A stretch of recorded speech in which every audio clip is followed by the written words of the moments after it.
Graças a Deus. Seus irmãos da paz do Senhor. Estou feliz, alegre do Senhor por estar aqui, estudar nesta casa.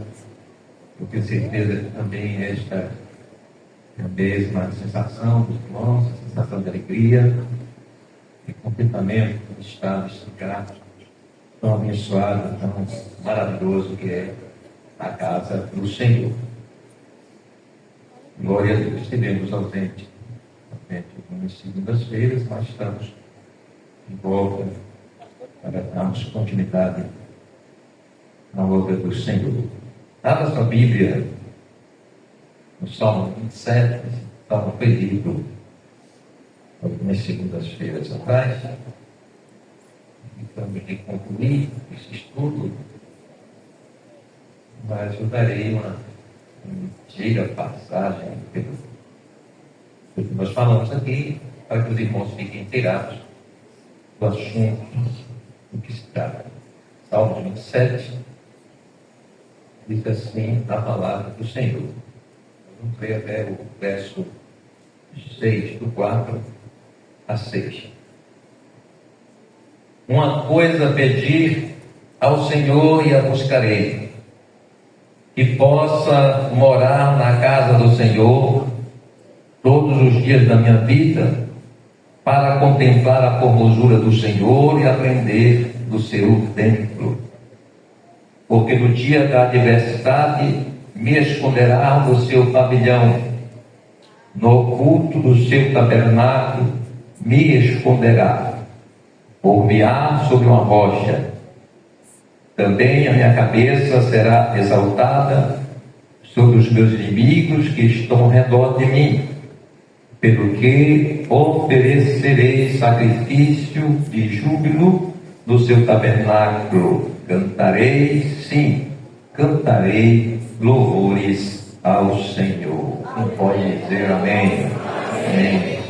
Meus irmãos, nesse momento de oração, está aniversariando hoje o irmão Antônio, amigo da congregação da Linhas Velha, está completando 79 anos.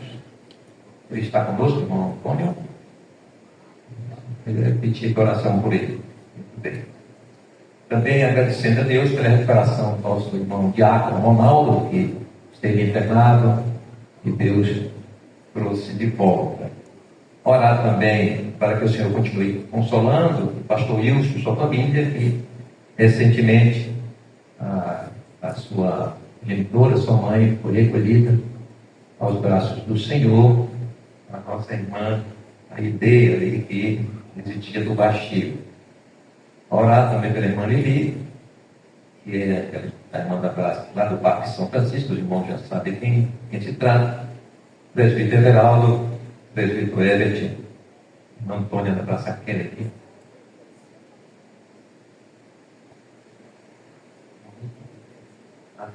E também apresentar o irmão Reis, eletricista, que encontra-se enfermo. A irmã Jéssica, filha da nossa irmã Joane, também está internada e carece das orações dos santos. Amém? Pastor Demácio, o senhor vai estar orando, apresentando a todos nós. Quem mais precisa das orações?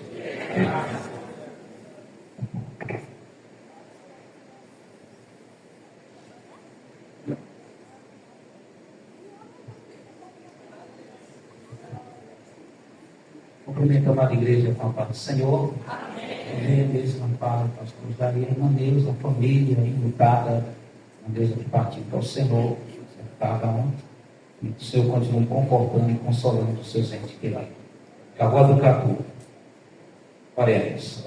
Senhor nosso Deus e eterno e soberano, segundo a necessidade de cada um que se encontra enfermo, os que o Senhor trouxe com recuperação notável ao Ronaldo, meu Pai, o teu servo, meu Pai, os presbíteros, Senhor, a família, meu Pai, do teu servo, pastor Wilson, Senhor, continue confortando e consolando mesmo, meu Pai, pela perda irreparável, que só o Senhor, Espírito Santo, para consolar e confortar.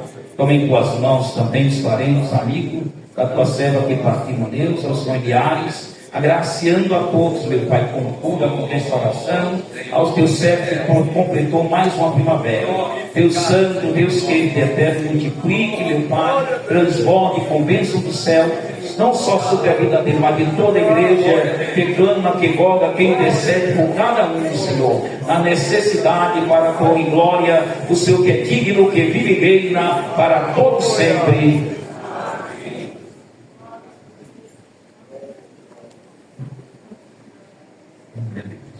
Nós estivemos tratando sobre o tema do amor pela casa do Senhor, o desejo, o anseio que todo crente tem que ter pela casa do Senhor.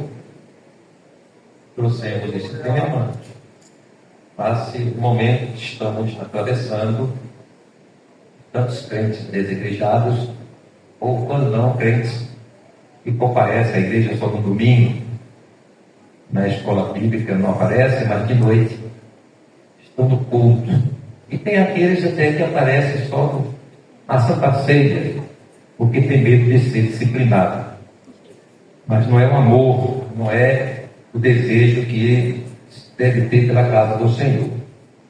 E nesse tempo temos nos envolvido com muitas coisas, com muitos afazeres, muitos compromissos, tantas outras situações, e acabamos de sacrificar aquele momento, o momento do culto, da adoração ao Senhor na sua casa. Colocamos, não é, em segundo plano, o terceiro, quarto, quinto plano da nossa vida, achando não ser tão importante estar na casa do Senhor. Mas, no entanto, o salmista Davi expressa nesse salmo seu desejo, seu anseio, seu amor, a sede que ele tinha em estar na casa do Senhor. Falamos aqui, naquela ocasião, de que o Éden foi o primeiro lugar de adoração do homem a Deus. Citamos aqui, Adão e Eva, claro, e seus filhos, Caim e Abel, que ofereceram sacrifício, culto ao Senhor, embora o Senhor não se agradou do louvor da adoração que Caim ofereceu. E partindo daí, veio a era patriarcal, e nós vemos ali Noé também cultuando o Senhor. Nós vemos também mais à frente Abraão, Isaac, Jacó. Certo é que o sentimento de adoração, o sentimento de louvor, ele vem acompanhando, a humanidade, vem acompanhando já desde os primórdios. Infelizmente, estamos aproximando da vida de Jesus, infelizmente, do que está acontecendo, não pela vida de Jesus. E que, ao invés deste amor, desse desejo, desse anseio pela casa do Senhor está aumentando, a gente percebe que está diminuindo. E isso é preocupante. Porque esse momento é que nós devíamos estar mais alegres, mais felizes, saber que estamos perto da vida de Jesus, para estarmos mais crentes, mais fiéis. E a casa de Deus, ela promove tudo isso. Promove alegria, paz, o Espírito Santo promove a verdadeira felicidade. Então são, na verdade, estamos passando esse momento de que se está perdendo esse anseio e desejo pela casa do Senhor. Entendemos, inclusive, que muitos crentes até já estão fazendo o seu televisor o púlpito da sua igreja. Estão mudando, estão colocando o seu televisor, os YouTubes, pastores YouTubes que tem aí, e outros, os Instagrams da vida, que estão aí, Tem aqueles que são pastores sinceros, que fazem até momento para um momento de evangelização, de anunciar Jesus e compartilhar a alegria, o andamento da igreja, mas existem aqueles que estão ali como falsos profetas, são destrutores, né, dos princípios, do conhecimento de Deus. Mas ainda aqueles cultos que possam estar acontecendo e acontecem ao vivo, pela internet, eles não substituem o ambiente de culto, e você está presencialmente, você está ali, cultuando, apresentando, compartilhando esta alegria com seus irmãos. Então é insubstituível. E tem igrejas por aí, não sei nem se chama de igreja, porque já estão até ministrando Santa Ceia pela internet, né? Tem até uma igreja aí que criou até o avatar, e tem alguém lá que representa uma outra pessoa, e aquela pessoa ali até é abençoado, uma série de coisas que a modernidade, né, também religiosa está trazendo, mas entendemos pela palavra que é uma distorção, é um equívoco que está afastando, distanciando o povo do convívio da casa de Deus, do templo. Falamos também que no processo de desenvolvimento da adoração, do culto ao Senhor, de forma coletiva, ele aconteceu com o povo de Deus, né, durante a caminhada do deserto. Ali o povo estava num grande templo aberto, né? A coluna da nuvem era que cobria, né, sombreava, era o teto daquele lugar de adoração, e a luz era a torre de nuvem, de fogo que iluminava aquele acampamento aberto. Mas foi desenvolvendo e o Senhor estabeleceu o tabernáculo, a tenda da congregação, para que o culto fosse oficializado, ainda que na parte mais interior, na parte mais consagrada, onde estava, né, todas aquelas curas do culto e daquilo que se diz respeito à adoração ao Senhor, estava restrito aos sacerdotes e sumos sacerdotes. Mas o povo tinha o privilégio, né, de contemplar a glória do Senhor pairar sobre o tabernáculo. Glória a Deus. Então, foi desenvolvendo. Então, passa-se o tempo, e aí chega o templo de Salomão, que era podemos assim dizer, uma ideia trazida, inclusive, do próprio tabernáculo. O templo foi estabelecido com as divisórias semelhantes ao tabernáculo. E estabeleceu-se ali um lugar de adoração, um lugar onde a glória do Senhor se manifestava, aonde Deus ouvia. E isso era tão espiritual, tão verdadeiro, que na oração de Salomão, quando ele, capítulo 6 de 1 Crônica, ele está lá na oração, ele citando, ele falando ao Senhor, na apresentação do templo, ele diz: Senhor, quando o seu povo estiver, né, em luta, em peleja, que o povo estiver em aflição, assim, essas coisas todas que nós passamos na vida, não é? E que o povo de Deus também passava naquela época, e ele diz: olha, aonde eles estiverem,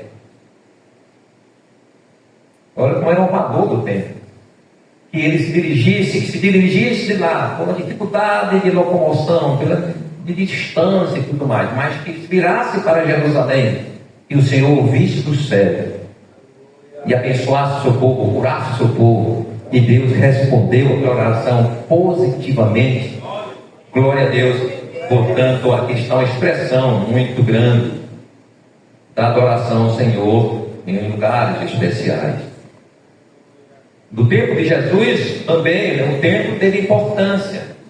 A importância do congregar, era uma referência, era lugar de adoração, lugar de ajuntamento. Glórias ao nome do Senhor Jesus.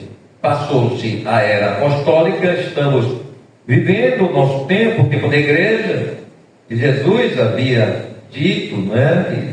Que ele criaria a sua igreja, que existiria, a igreja passaria a existir. Jesus falou isso, e nós vemos cumprindo, não é, aquela profecia do Senhor Jesus.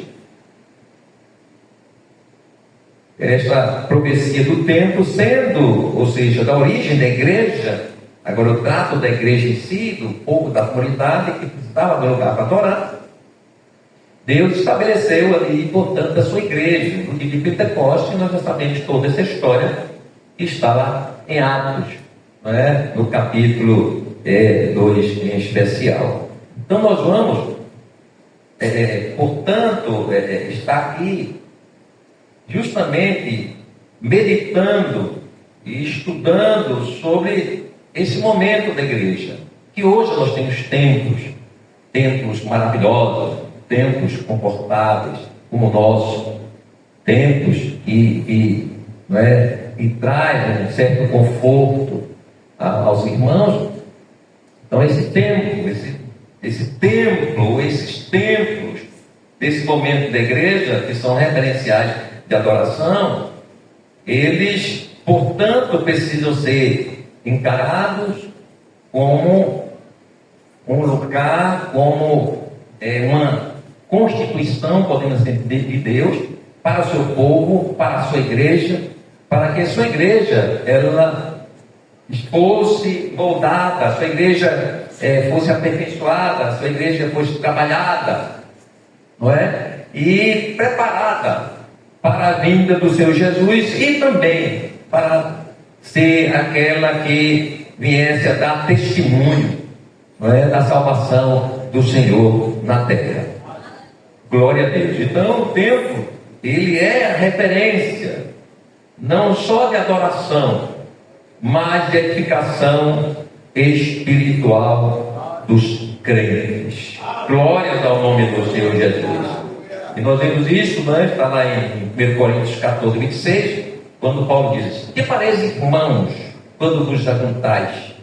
Cada um de vós tem salmo, tem doutrina, tem revelação, tem língua, tem interpretação. Faça-se tudo para edificação. Glórias ao nome do Senhor Jesus. Então, o templo é o lugar que Deus estabeleceu e deu, portanto, à igreja para que estivesse no templo homens vocacionados e chamados no intuito de proporcionar aos crentes crescimento e maturidade espiritual. E aí agora a gente toma como parâmetro, eu gostaria que nosso irmão aí do telão pudesse colocar em Efésios capítulo 4, versículo 11 ao 16, que é o versículo chave para entendermos a importância que se tem de estar na casa do Senhor, de congregar, de estar aqui cultuando ao Senhor. Vamos lá, Efésios 4, 11 ao 16. E ele mesmo, ele quem? Jesus, deu uns para apóstolos, e outros para profetas, e outros para evangelistas, e outros para pastores e doutores, querendo o aperfeiçoamento dos santos para a obra do ministério, ou seja, para o desempenho do serviço, para a edificação do corpo de Cristo. 13. Até que todos cheguemos à unidade da fé e ao conhecimento do Filho de Deus, a varão perfeito, à medida da estatura completa de Cristo, para que não sejamos, verso 14, não sejamos mais meninos inconstantes, levados em roda por todo o vento de doutrina, pelo engano dos homens que com astúcia enganam fraudulosamente. 15. Antes, seguindo a verdade em amor, cresçamos em tudo naquele que é a cabeça, Cristo.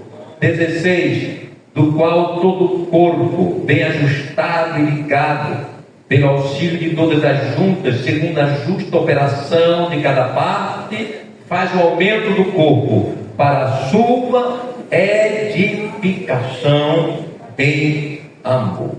Então o apóstolo Paulo deixa muito claro, né, de que da necessidade e importância que se tem em congregar, de estar no templo, de estar reunido, a importância daqueles também que Deus constituiu como ensinadores, como doutrinadores, como cuidadores da sua igreja. Então o Senhor, Ele estabeleceu primeiramente apóstolos, que vem do grego apostelon, ou um delegado, especialmente um embaixador do Evangelho, oficialmente uma pessoa comissionada por Cristo com poderes miraculosos. E aí eu digo, é uma referência, inclusive, exclusiva aos 12 apóstolos. Em Lucas 6,13, nós vemos lá justamente, não é, esse comissionamento de Cristo. Em Mateus 10, do verso 2 a 4 também, nós vemos esse chamamento do Senhor. Aí vemos também mais à frente, em Atos 1,26, com a traição de morte de Judas, não é? Os 10 apóstolos, os 11 apóstolos escolheram a Matias como substituto do Judas.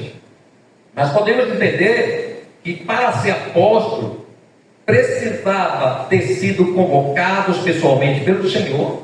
É o texto que nós estamos, né, em Mateus 4, 18 a 21 também fala que o Senhor chamou, né, a Pedro, Tiago, João e assim a todos os demais, foram chamados pessoalmente. Então o apóstolo teria que ser alguém vocacionado e chamado pessoalmente pelo Senhor.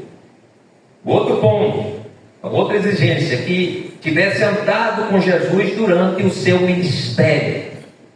E a gente vê nos textos, nós vamos saltar esses textos, mas em Mateus 4, 18 a 21 também, Mateus 10, 1, Lucas 6 e 13, ele vai falando, né, desses convocados, mas também Marcos 6, 7, João 6, 66 a 71, estão falando, fala-se, não é, dos discípulos que andaram com Jesus. E também receberam a autoridade do Senhor, autoridade para pregar, autoridade para curar os enfermos, autoridade para expulsar demônios e assim fazer a obra do Senhor. Nós trazemos esse entendimento de apóstolos porque há um modismo nesse tempo, né, de muitos se denominando apóstolos.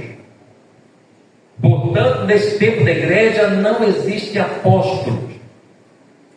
Caso existissem, seriam os missionários. São aqueles comissionados pelo Senhor para a expansão do Evangelho. É importante que estamos refletamos isso, que estamos nesse modismo de apóstolo e ainda mais apóstolas. Acharam pouco apóstolo, aí agregaram também apóstolas, mas é na verdade um entendimento antibíblico equivocado, porque nesse tempo da igreja não temos apóstolos. Então é importante que nós estejamos conscientes disso. Mas um desses em especial, que não andou com Jesus, mas ele foi vocacionado e chamado pelo Senhor e contemplou a glória do Senhor, que foi Paulo. Paulo foi denominado como apóstolo dos gentios. Foi algo especial. Em 1 Coríntios 15, versículo 8 e 9, diz assim: e por derradeiro, referindo a ele, de todos me apareceu também a mim, Jesus, como um abortivo, porque eu sou menor dos apóstolos, que não sou digno de ser chamado apóstolo, pois que persegui a igreja de Deus. Então, ele foi chamado, né, passou a ser perseguido, e foi chamado ao Senhor e foi constituído como um apóstolo do gentio.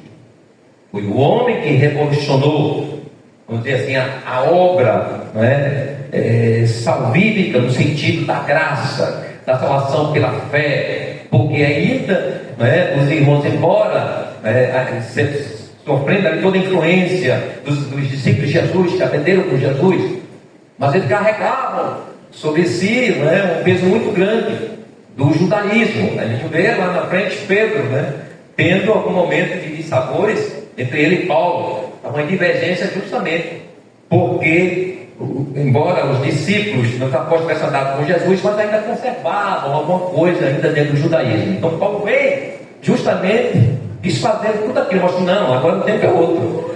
Nós estamos vivendo a nova dispensação, a dispensação da graça, é a dispensação da fé, Glórias ao nome do Senhor. Não precisamos mais agregar salvação, nenhuma prática, né, judaica. Então Paulo, ele é também chamado, é visto como apóstolo. O texto vem falando também de profetas. Profeta é aquele que prevê, vem do grego profetes, é aquele que prevê o futuro. No Novo Testamento, existe que andavam em meio aos apóstolos e ensinadores, homens que tinham recebido o poder do Espírito Santo, o dom profético, como o apresentado em Atos 11, 27 e 28. Eu gostaria que o irmão pudesse colocar ali Atos, para facilitar a leitura dos irmãos e o acompanhamento, que diz assim, Atos 11, versículo 27 e 28. Vamos lá, toda a igreja ler? Vamos lá, 1, 2, 3. Naqueles dias desceram profetas. Continua, verso 28. E levantando-se,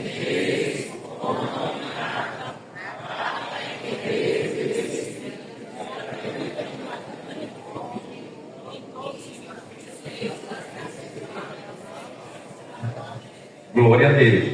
Esse servo do Senhor que andava com os apóstolos, eles não tinham lugar específico fixo, mas acompanhavam os apóstolos, seu trabalho, e eles tinham esse dom dado pelo Espírito Santo de profetizar. Ele profetizou esta fome, essa seca que existiu, e justamente no tempo, né, de Cláudio César. E vemos, portanto, aqui que, embora tratasse também, não é, esse dom deles, como o dom de profecia especificados em 1 Coríntios 12, também no capítulo 14, nós sabemos ali sobre os dons, está falando do dom de profecia, não é? Mas esses homens eram homens especiais que Deus usava juntamente com os apóstolos para justamente trazer uma palavra profética quando necessário. Deus utilizava isso. No tempo da igreja, nós temos o dom de profecia, não é? Mas sabemos que acima da profecia está a palavra do Senhor. A palavra do Senhor é a maior profecia do crente. Mas Deus utiliza de pessoas que Ele bem queira, que também não são ministério de profecia, de profeta, mas são pessoas que têm o dom de profecia, que pode existir hoje e amanhã não. Ele pode profetizar hoje e nunca mais profetizar. Então não é um dom no sentido de propriedade como um ministério, como tinha um ministério profético, como Elias, né, e tantos outros. Então, os profetas que existiam, né, naquele momento da igreja, eles são trazidos nesse momento de uma forma diferente, ou seja, Deus usa pessoas, pode usar um pastor, pode usar uma outra pessoa no dom da profecia, como pode usar também alguém pregando, um pastor pregando, e profeticamente ele está ali ministrando. Eu já vi, eu admiro um pastor assim com toda, né, uma admiração santa, porque ele prega profetizando o tempo todo. É muito lindo, ele pregando e Deus revelando, pregando e Deus revelando. É muito lindo isso, não é? Mas não é essas coisas enfeitadas por aí, né? Tem muita coisa enfeitada, muita coisa maquiada, muita coisa inventada. Aqui estou falando de coisa séria, coisa feita realmente pelo Espírito Santo do Senhor. Também Deus constituiu os evangelistas. No grego, evangelistas trata dos que trabalhavam especificamente em anunciar o Evangelho. Ele também, os evangelistas, não tinham lugar determinado como um pastor fixado, mas era aquele que era, né, enviado, como um missionário também. O missionário carrega essa expressão também de evangelista. Mas evangelista é aquele que evangeliza, é aquele que tem um dom de evangelizar, de ganhar almas para Jesus. É por isso que eu mesmo sou defensor de que nem sempre a gente não pode fazer do chamado ministerial uma carreira, que a cada momento eu vou galgando uma posição. Eu entendo que Deus chamou alguns para ser diáconos, e diáconos eles nunca sairão. Mas Deus chama também diáconos, que Paulo diz que aquele que serve bem alcançará para si coisa melhor. Se referindo à vida ministerial, um diácono ele pode crescer, mas não posso fazer disso uma escada, nem um presbítero. Tem pessoas que é chamado para presbítero, como ancião da igreja, como aquele ministro da igreja, e exerce até uma função pastoral, é o caso dos superintendentes em cada congregação. Mas não podemos querer confundir, por exemplo, como obrigatoriamente, se eu cheguei a ser presbítero, vou chegar a ser evangelista, depois vou chegar a ser pastor. Se a gente considerar o aspecto bíblico, que é diácono, que é presbítero, que é evangelista, que é pastor. Mas aí confundem muito isso, não é? Com a carreira. Não estou dizendo que Deus não vai fazer isso, mas eu não posso fazer isso como algo, como uma lei. Eu tenho que passar. Não, eu sou, inclusive na época que eu fui consagrado a evangelista, não é? Meu pai era um defensor disso, não uma pessoa evangelista, é pastor, mas é uma metodologia das nossas convenções e a gente acompanha. E eu me lembro que em determinado momento de uma separação, eu fui separado mesmo para evangelista, teve um presbítero que ele foi, naquela ocasião a convenção aceitou, foi colocado direto para ser pastor. E esse irmão exercia realmente, já há um bom tempo mesmo, inclusive ele já foi daqui, de Alagoinhas, esse pastor. Mas porque a visão do pastor, ele não podia agregar isso a todo. Eu não sei como a convenção foi algo de Deus divino para ver esse pastor. Mas a visão que se tinha, e a visão bíblica é esta, né? De que não é uma carreira em si, não é um subir de escada, mas o que Deus chamou, porque tem pessoas, irmãos, que você pode botar ele para pastor, mas ele nunca vai ser um pastor. Ele sempre será um evangelista. Então, às vezes, se consagra a evangelista, mas ele não consegue pastorear. Por quê? Porque o dom dele não é pastorear, é evangelizar, é desbravar, é ganhar almas para Jesus. É importante a gente refletir isso, porque para que a gente não construa na nossa mente de que eu estou subindo uma escada. Portanto, o evangelista ele tinha essa função, que no nosso tempo também continua, né? Continua aqui na caminhada da igreja. Em Atos 21, 8, inclusive Paulo, o escritor em Atos, ele faz, portanto, traz aqui a pessoa de Filipe. Em Atos 21, 8, diz: no dia seguinte, partindo dali Paulo e nós com ele estávamos chegamos a Cesareia, e entrando em casa de Filipe, o evangelista. Não existia pessoa do evangelista como Filipe. Existe nesse tempo da igreja evangelista, como temos aqui evangelistas. E tem até aqueles evangelistas não oficializados, não consagrados, que fazem a obra evangelista, mas não são consagrados evangelistas, mas faz a evangelização. E se Deus tiver um propósito, vai vocacionar e vai chamar para ser evangelista, ser consagrado. Paulo instruiu a Timóteo a exercer o seu ministério como de um evangelista. Tem 2 Timóteo 4:5, que ele diz assim: mas tu se sóbrio em tudo, sofre as aflições, faze a obra de um evangelista, cumpre o teu ministério. Glória a Deus. O texto diz também que nós lemos pastores, que vem do grego poimen, pastor, alguém que em geral cuida dos rebanhos, uma referência ao guia espiritual de uma igreja em particular. Tem o sentido de aquele que apacenta, cuida do rebanho, ancião. Jesus sinalizou a Pedro que ele teria um ministério pastoral. João 21, verso 15 a 17.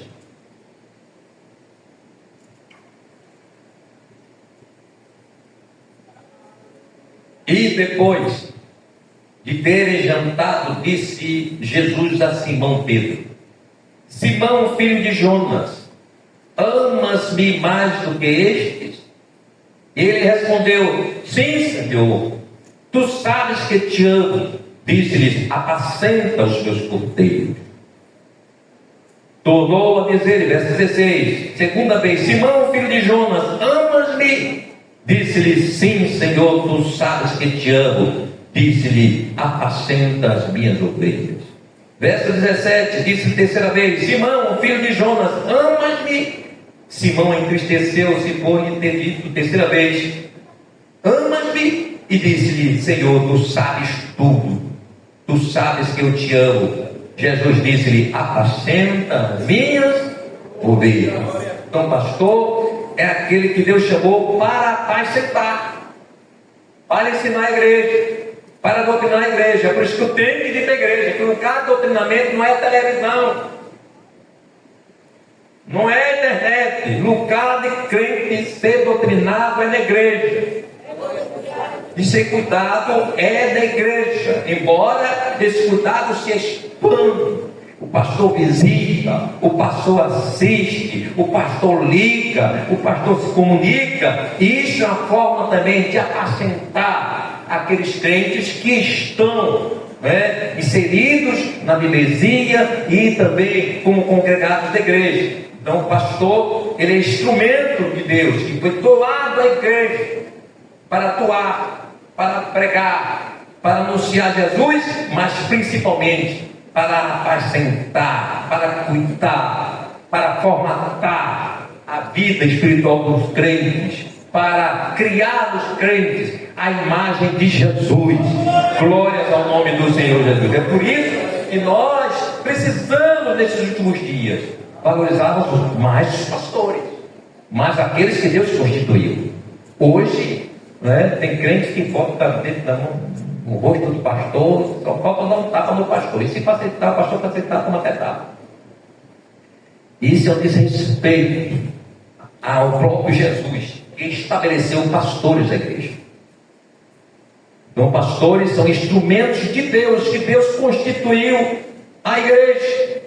O escritor dos Hebreus, no capítulo 13, versículo 7, ele diz: lembrai-vos dos vossos pastores, que vos falaram a palavra de Deus, a fé dos quais imitai, atentando para a sua maneira de viver. É verdade que tem muito pastor, se o crente seguir, vai se perder. Tem um bocado de pastor aí que está todo equivocado, atrapalhado. Aqui não, estou dizendo por aí. E se você guiar, for atrás dele como guia, está perdido. Mas os verdadeiros pastores que foram constituídos pelos senhores devem ser lembrados, copiados, imitados. E hoje os crentes querem imitar, é os artistas, é os ícones por aí na internet, é os influencers. Tem cara crente aí imitando essas pessoas do YouTube. Aí vai de ser formatado por Jesus, ele está sendo formatado pelos influenciadores da internet. Tenha cuidado. O verso 17 também de Hebreus 13 diz assim: obedecei a vossos pastores e sujeitai-vos a eles. Ei, agora pegou, não? Obedecer a pastor. Tem que dizer: eu não obedeço a homem. Então não vai para a eternidade. Peça ajuda para levar e vai ficar ali com os espíritos. Porque pastor é um homem constituído por Deus, que Deus separou. Homens que abriu mão da sua vida para se tornar um pastor. Cuidar de gente, que não é brincadeira. Moisés não entrou na terra prometida por causa de gente.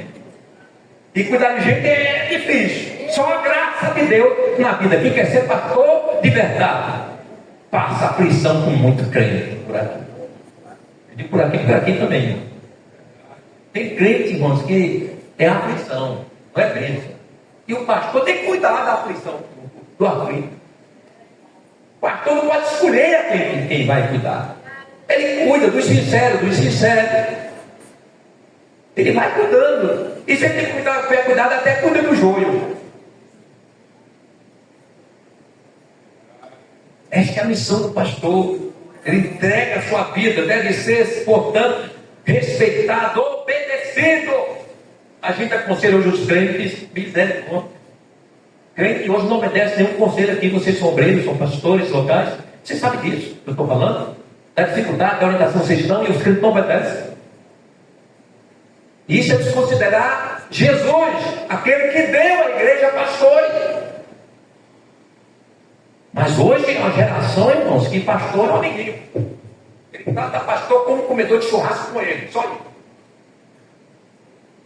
É aquele que ele, quando o pastor aperta um pouquinho, a amizade já começa a ser rompida, porque ele não via o pastor como pastor, mas como amigo. Você pode ter amizade, eu tenho amizade, mas eu tenho que entender que eu sou um pastor. E o crente que comunga comigo tem que ser, me ver, eu sou servo, eu preciso obedecer ao meu pastor, preciso honrar. Mas hoje, irmãos, tem um negócio assim que a gente sabe, tem um momento por aí que a gente não sabe quem é pastor, quem é ovelha, aquela mistura, aquele negócio, aquela anguda e caroço, porque o pastor impõe, ele quer saber quem que todo, é aquela coletividade, aquela festa, eita, homem popular, homem bom, né? Porque está no meio do povo, participando de tudo, é futebol, é tomando banho de sunga por aí, com os crentes por aí. É. Então os pastores não devem ter por aí, e muito só é bater pau. E quando vê um pastor mais duro, que pastor puro, então vai acostumando comigo. Eu sou duro mesmo. Mas Jesus é bom. Para que façam com alegria a obra do Senhor e não gemendo. Oi, irmão, tem quantos pastores estão gemendo? Faz porque tem chamado. Deus sabe as angústias, os choros, as insônias, pelas madrugadas, querendo dormir sem conseguir, dor de cabeça, enjoo, palpitações,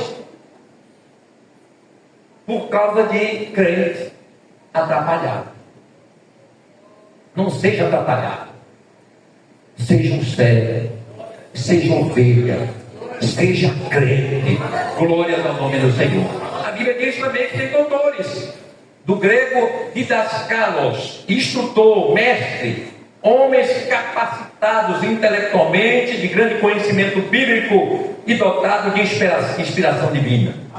Então nós temos na igreja, não deixou de ter doutores, já existia na igreja primitiva, na igreja do primeiro século, mas também existe nesse tempo. Aí cito um exemplo, pastor. Os comentaristas da nossa lição são doutores, são homens preparados, que Deus preparou para estar, né, editando revista e assuntos, temas tão maravilhosos como este da nossa lição. E ultimamente, né, as 5 lições anteriores são maravilhosas. Aquilo ali é o quê? É o conhecimento teológico, intelectual e espiritual, e o Espírito Santo capacitando esses homens, inspirando para nos dar lições maravilhosas. Amém? Então Deus deu à igreja a todos esses homens. Para quê? Para o aperfeiçoamento. Aperfeiçoar é um substituto que traduz o ato de aperfeiçoar, de melhorar, de aproximar-se da perfeição. Na enciclopédia bíblica de Orlando Boyer diz assim: é a última demão, o último retoque. Então o crente, ele vem para a igreja porque Deus constituiu homens que têm esta capacidade. Na tradução da versão transformadora, diz assim: eles são responsáveis por preparar o povo santo para realizar sua obra e edificar o corpo de Cristo. Então é na igreja que o crente recebe todo o forjamento do seu caráter cristão, através do ensino da palavra do Senhor, por aqueles que Deus separou. Isso é a responsabilidade do pastor, daquele que Deus constituiu como dirigente, como presbítero. Então eles têm esta responsabilidade para que o crente ele vá sendo transformado pelo Senhor, aperfeiçoado a sua fé, a sua comunhão para com o Senhor. Segundo Coríntios 3,18, Paulo ele toca assim dizendo: mas todos nós, com o rosto descoberto, refletindo como espelho a glória do Senhor, somos transformados de glória em glória, na mesma imagem como pelo Espírito do Senhor. Isso é aperfeiçoamento. que é feito na igreja. Então o crente precisa ser aperfeiçoado. Mas tem crente que acha, irmão, que isso é uma pérola. Já bonitinho, que de longe ninguém vê. Tem crente que já acha que está preparado, não precisa de igreja, não precisa de pastor. Ele manda ele mesmo, ele sabe já o que quer, já é cabeça feita. Aqui na igreja não existe crente de cabeça feita. Aqui existe crente que precisa da graça do Senhor, que precisa da força do Senhor, que precisa ser doutrinado, aperfeiçoado pelo Senhor nosso Deus. Amém? Então esse aperfeiçoamento é o aprimoramento funcional. É para o aprimoramento funcional e operacional da igreja, como instituição espiritual que tem a mente de Cristo, a sabedoria divina, para exercer seu papel institucional e evangelístico no mundo. Então a igreja, ela passa por esse aperfeiçoamento através dos ensinos, através da palavra que é passada da igreja, na comunhão, no congregar. E assim o crente é trabalhado, por exemplo, no aperfeiçoamento relacional de amor de irmão para com irmão. 1 João 4,17 diz assim: dessa forma o amor está aperfeiçoado entre nós, para que no dia do juízo tenhamos confiança, porque neste mundo somos como ele. Então, quando trabalhando, o pastor trabalha aqui, me ensina a palavra do Senhor. Ele trabalha também em diversos temas, em diversos momentos, sobre esse amor, não é? Essa relação de afeto cristão que cada um devamos ter. É o aperfeiçoar da conduta cristã. Mateus 5,48. Portanto, sejam perfeitos, como perfeito é o Pai Celestial de vocês. É o aperfeiçoar para servir. 2 Timóteo 3,17, para que o homem de Deus seja apto e plenamente preparado para toda boa obra. Isso tudo faz parte do aperfeiçoamento do crente, que só pode ser feito dentro do contexto da igreja, do congregar. Glórias ao nome do Senhor Jesus. Aperfeiçoamento doutrinário, Hebreus 6, verso 1 a 2.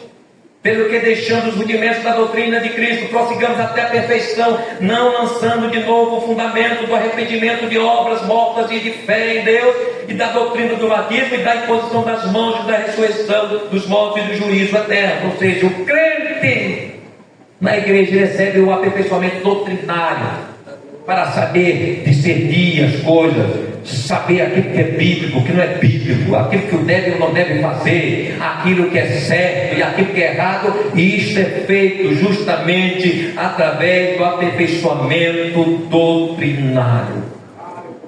O aperfeiçoamento, ele faz com que sejamos mais abundantes espiritualmente. Romanos 15:13. Ora, o Deus de esperança vos encha de todo gozo e paz em crença, para que abundeis em esperança pela virtude do Espírito Santo. Onde é feito isso, pastor? Na igreja. Por que é feito isso? Pelos que Deus usa através da palavra para trazer o ensino. Glória a Deus. O aperfeiçoamento resulta em varão perfeito. Está lá no verso 13, né? A varão perfeito, a medida da estatura completa de Cristo. No nosso dicionário significa o mais alto nível, numa escala de valores. Excelência no mais alto grau. Na Orlando Boyer, execução completa, bondade ou excelência no maior grau. No grego é teleios, significa levado a seu fim, finalizado, que não carece de nada necessário para estar completo. Aqui não está dizendo de uma perfeição de anjo. Está falando do crente, que ele, pela palavra, ele está perfeito. Não significa que ele não erra, mas se errar, ele se conserta, ele se restaura através da palavra, através do perdão, da confissão do pecado. Então o crente perfeito é o crente que está sendo aperfeiçoado ou foi aperfeiçoado. É verdade que essa perfeição é contínua. Nós continuamos sendo trabalhados pela palavra do Senhor para alcançarmos a perfeição eterna, que vai alcançar só no arrebatamento da igreja, quando acontecer a redenção, completa redenção do nosso corpo. Glórias ao nome do Senhor Jesus. Edificação do corpo de Cristo. É através da igreja, irmãos, que nós somos edificados. É aqui. É nesse convívio. É através, não é, da explanação da palavra que a igreja é edificada, que o corpo de Cristo é edificado.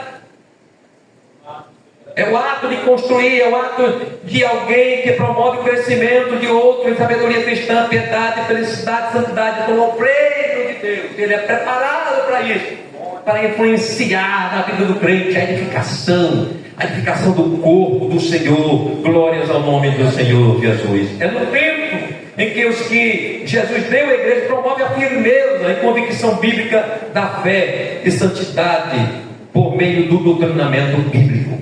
É aqui que a santidade é trabalhada. É aqui que a nossa fidelidade ela é forjada. É aqui no templo. É no convívio, é no ensino pastoral. É na escola bíblica dominical. É nos trabalhos estabelecidos para a igreja, no intuito de ensino. Nós estamos aí, por exemplo, para fazer o nosso curso de capacitação de obreiro. O que é isso? Isso é para a edificação do corpo de Cristo, que quanto mais o obreiro é preparado, mais ele será melhor para a igreja, mais ele será mais usado para o Senhor. Louvado seja o nome do Senhor Jesus. Essa edificação do corpo de Cristo, glória a Deus, ela traz o ajustamento do corpo. Verso 16: do qual todo o corpo bem ajustado, ligado, pelo auxílio de todas as juntas, segundo a justa operação de cada parte, faz o aumento do corpo para a sua edificação em amor. Bem ajustado. O que é uma coisa bem ajustada? É uma coisa muito firme, que não se abala, que está também na medida certa. Isto está ajustado. Então é na igreja do Senhor que recebemos esse ajuste do corpo de Cristo, como corpo de Cristo. É que somos ajustados, né? Inclusive trabalhando nossos defeitos, nossas fraquezas, nossas fragilidades. É na igreja, é no congregar, é no doutrinar, que se é trabalhado esses ajustes na vida do crente, não é? Tem crente que é até desajustado emocionalmente, é desajustado, não tem equilíbrio. É no aperfeiçoamento aqui da igreja, da palavra, que o crente ele começa a ser, né, modelado, trabalhado, quebrantado. Glórias ao nome do Senhor Jesus para sempre. Então esse ajustamento, não é? E essa edificação, ela traz justamente o entendimento, como Paulo diz, de que nós somos um edifício. Esse edifício, ele tem que estar bem ajustado. Não pode ter folga. Quando alguém constrói, um prédio e ele deixa algum vácuo, mesmo na parte, de bloco ou tijolo, vai haver uma fissura, porque aquele vácuo terá que ser preenchido. Então, com o peso da estrutura, ele vai descer e vai trincar em algum lugar. Então, todo crente precisa estar ajustado em Cristo, ajustado pela palavra, para que a igreja esteja firme, edificada, inabalável. Glórias ao nome do Senhor Jesus. Então, não somos, irmãos, não podemos ser individualistas de forma alguma. Nós dependemos uns dos outros. Nós estamos ligados em Jesus, pela sua palavra, pelo seu Espírito Santo, para permanecermos firmes. E a igreja está justamente inabalável, como Jesus falou, como seria sua igreja, que as portas do inferno não prevaleceriam contra ela. Glórias ao nome do Senhor Jesus. Os pastores e ensinadores da igreja têm o sagrado dever de prover a edificação da igreja. É meu dever. É dever de cada obreiro aqui promover a edificação do povo de Deus. É por isso que temos que ensinar, temos que doutrinar. Não podemos só, tem crente, tem obreiro, não estou dizendo que aqui tem não. Tenho um grande respeito aos meus companheiros aqui, mas estou falando como ensino.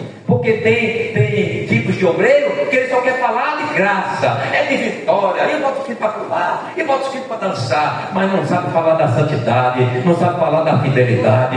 Os crentes são vazios, só emotivos, qualquer coisa pula, qualquer coisa grita. E se você perguntar até o versículo que se leu antes, se perguntar a leitura oficial, a crente não sabe. Nós temos sagrado dever, pela palavra, pelo ensino, pelo doutrinamento, de edificar a igreja. A igreja tem que edificar. Nós estamos num momento de muitos crentes fracos. Crentes que qualquer coisa desiste da igreja, irmão. Qualquer coisa eu vou mudar de ministério. Eu não venho mais para a igreja. Tem muitos crentes assim, são crentes precisando ser edificados na palavra. Crente que é crente, as suas raízes são profundas, são como palmeira. O vento sopra para um lado, a tempestade vem, e ele está de pé, porque ele tem raízes profundas em Cristo Jesus. Aleluia! Precisamos desse momento, isso. Então, qual é o nosso papel como obreiro? Tito 1:9. Retendo firme a fiel palavra, que é conforme a doutrina. Manter a doutrina, pregar a doutrina, é doutrina que sustenta crente, irmão. O movimento da igreja não sustenta crente, porque no dia que o movimento acabar, mudar de dirigente, acabou os crentes, porque eles estavam acostumados com a dor, mas não era ensinado. Nós temos a dever de gerar edificação pela palavra. Pode emocionar? Pode. Pode pular no espírito? Pode. Deus pode tomar um culto e até não ter pregação? Pode. Mas não posso fazer disso um ritual. Todo culto é aquele mesmo culto. E os crentes lá, igual passarinho, vão com o biquinho aberto, esperando a palavra, não vem palavra, só vem história, só vem experiência, só vem isso e aquilo, e lá vai, pula aqui, canta ali. E o culto, geralmente o culto é tomado só com louvor, com adoração, deixa 15 minutos para a palavra, 20 minutos para a palavra, e aquela confusão terrível, o crente não são edificados.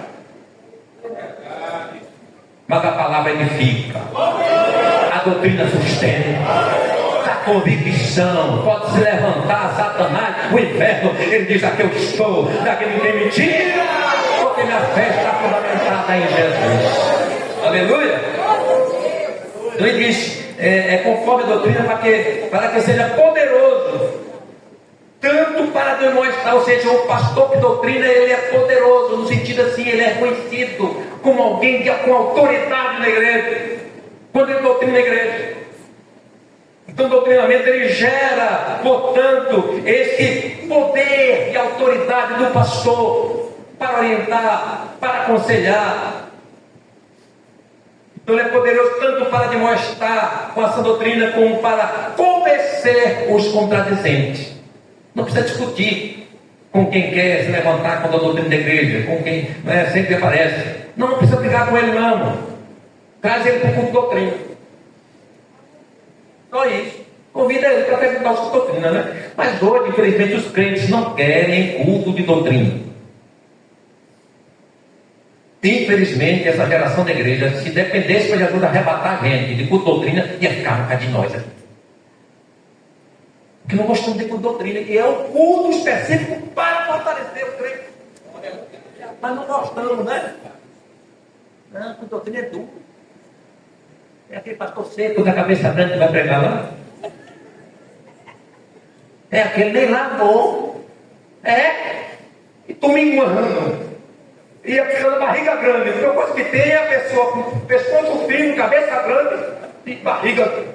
Tem muitos que têm barriga grande e pescoço fino. E cabeça grande, porque ele sabe tudo, sabe o que Jesus é bom.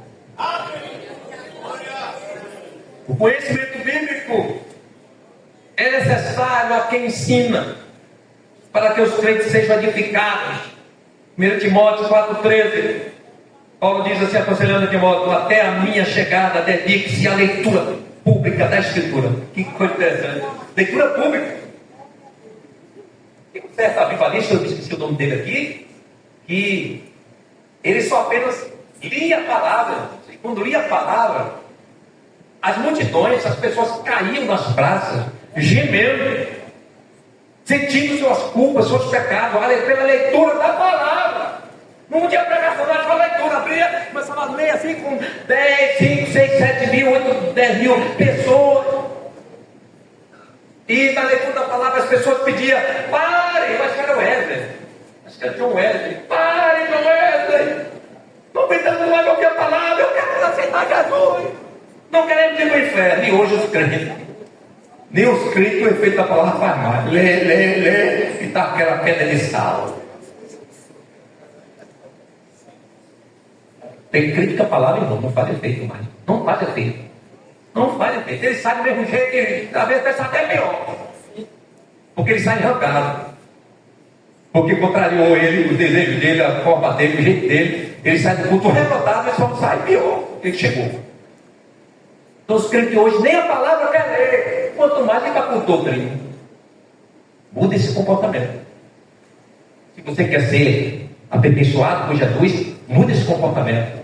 Vai para o culto doutrina.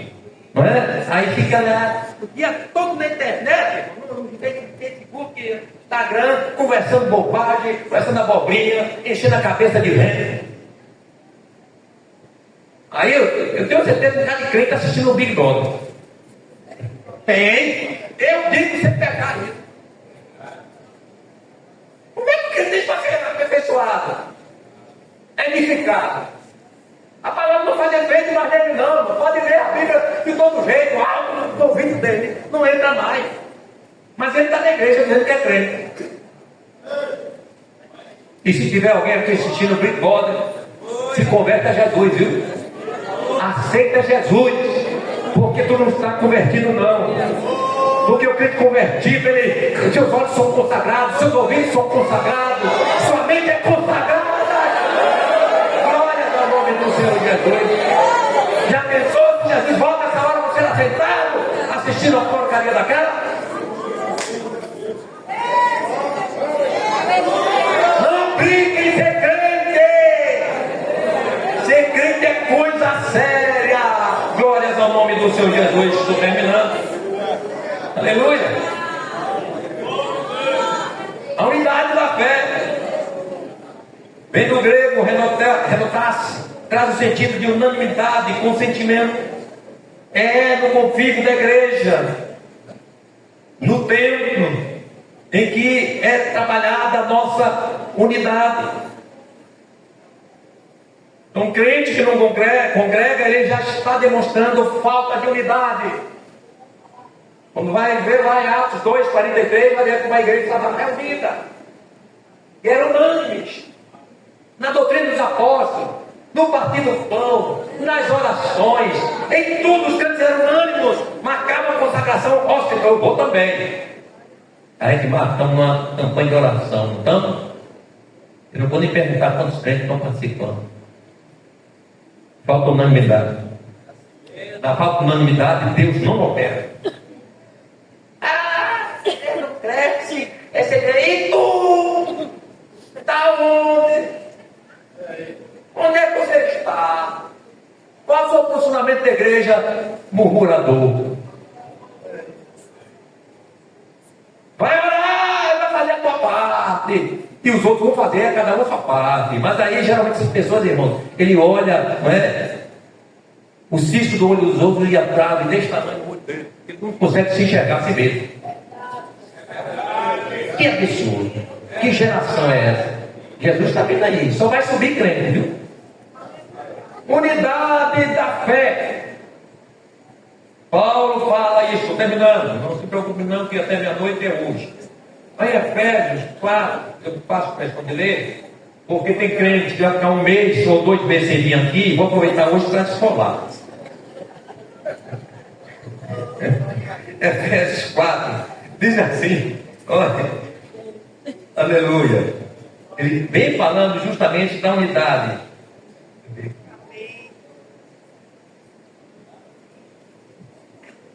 Rogo-vos, pois eu, o preço do Senhor. Efésios 4:1, que andeis como é digno da vocação com que foste chamado, com toda humildade, mansidão, longanimidade, suportando-vos uns aos outros em amor, procurando guardar a unidade do Espírito pelo vínculo da paz.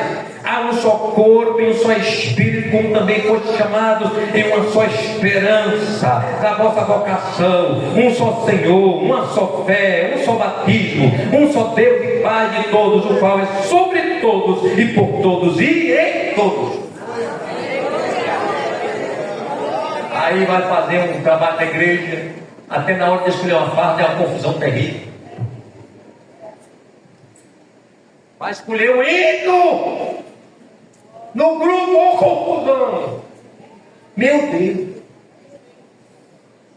Vai fazer uma campanha de arrecadar na igreja, aí os murmuradores, eu estou fora. Unidade, falta de unidade, irmão. Nós somos um corpo, para com esse negócio. Porque tu está perdendo as bênçãos do Senhor na sua vida. Você está deixando de prosperar, tanto materialmente como espiritualmente, pelo teu comportamento, pela tua insensatez bíblica. Estou terminando, não deu meia-noite ainda. A unidade confirma a nossa perfeita comunhão com o Senhor. Onde não há unidade, não há comunhão de Cristo. Ei, e agora? João, onde é que está isso, pastor? João 17, 21 a 23. Para que todos sejam um, como tu, ó Pai, o és em mim, e eu em ti. Que também eles sejam um em nós, para que o mundo creia que tu me enviaste. É a unidade da igreja, no testemunho da igreja, que vai fazer com que o mundo entenda que Jesus veio aqui para sofrer por nós como um filho de Deus. É na unidade, na comunhão da igreja. Aí ele diz, verso 22, e eu dei-lhes a glória que a mim me deste, para que sejam um como nós somos um. Eu neles e tu em mim, para que eles sejam perfeitos em unidade. Perfeitos em unidade. E para que o mundo conheça que tu me enviaste a mim, e que tens amado a eles como me tens amado a mim. Pronto. Essa leitura por si só se explica. Cada um avalia a si mesmo. Como é que está essa unidade? Como é que está esse vínculo coletivo? Não é? Tem crente que é um problema sério, né? Eu não participo disso, eu estou fora. Continue fora, aqui em Jesus não vai ficar fora. Porque só vai para subir para o céu quem é unido. Quem está em comunhão. O Senhor não vai arrebatar quem está trabalhando contra o trabalho da igreja, contra a obra do Senhor, contra o dirigente da congregação, fazendo grupinho, se levantando, criando estratégia para não dar certas coisas que Deus colocou no coração do dirigente. Deus está vendo tudo isso. E quando Deus pega, irmão, ei, Deus vai na canela do carro. Já viu aquele negócio dos babas por aí? Que vai na canela. Deus vai na canela do cidadão. Aí ele fica sentado, fica de tempo, até curar a canela.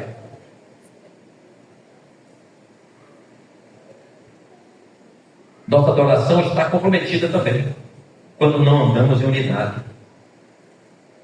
Romanos 15, versículo 5 e 6. O Deus que concede perseverança e ânimo dê a vocês um espírito de unidade, segundo Cristo, para que com um só coração e uma só voz glorifiquem ao Deus e Pai de nosso Senhor Jesus Cristo. Está ali louvando e tal, e aí está criticando o grupo que errou. O bichinho não ensaiar direito, a irmã perdeu o compasso, entrou fora da hora, aí fica aquele sentimentos que provam que não temos comunhão. A gente precisa trabalhar nisso, gente. E eu termino dizendo aos irmãos que tudo isso promove o conhecimento de Deus. Nós passamos a conhecer mais a Deus. Nos aproximamos mais da dele. Temos mais afinidade com o Senhor. É preciso isso.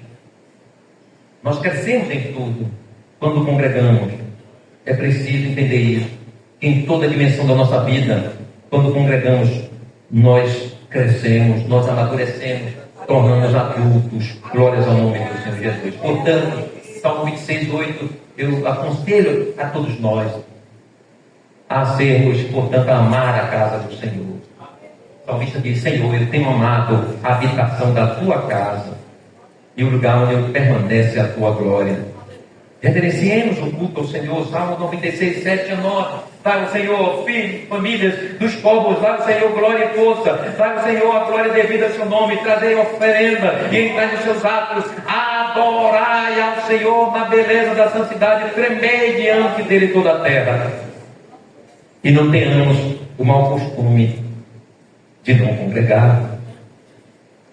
O escritor aos Hebreus diz assim, capítulo 10, encerra com esse texto: cheguemos-nos com verdadeiro coração e inteira certeza de fé, tendo os corações purificados da má consciência e o corpo lavado com água limpa, retenhamos firmes a confissão da nossa esperança, porque fiel é o que prometeu, e consideremos-nos uns aos outros para nos estimularmos ao amor e às boas obras, não deixando a nossa congregação, como é costume de alguns, antes admoestando uns aos outros, e tanto mais quando vedes que se vai aproximando aquele, e estamos perto desse dia.